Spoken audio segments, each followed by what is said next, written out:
ঢ্যাবলা ছেলে। ওরে ওরে বাবা রে, ও বাবা লাউড়া দিল দিল রে, আমার গাঁটটা মেরে দিল রে, ও বাবা। হারামজাদা, আমার ফোনে পানগুলো দেখা। বাঞ্চোর ছেলে, সালা যখনই ফোনটা খুলি তখনই ল্যাংটমের ভিডিওগুলো আসে। তো বলি আমার ফোনে চার্জ কি করে শেষ হয়ে যায়। বালের ছেলে, শুধু ঘরে বসে বসে পানু দেখবে, কোনো কাজ করার নাম নেই। আর এর ওর বউকে নিয়ে টানাটানি করবে না। বেরো ওখান থেকে, আমার ঘর থেকে।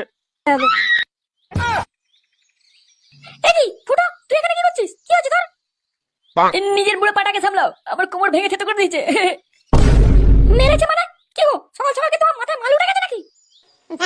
এই, তুমি বেশি মারিও না, বুঝলে তো? তাতে যাও, রান্না করে যাও। রান্না পরে হবে, আগে তোমার বিচি টেনে ছিড়বো। আর সুসু ছেড়ে মারছো কেন তুমি? সালা ঢ্যামনা মেয়ে ছেলে বলে কি রে? ঘরে আসবি নাকি তোর আগে সারাটা ভাঙবো আমি? এসো তুমি ঘরে একবার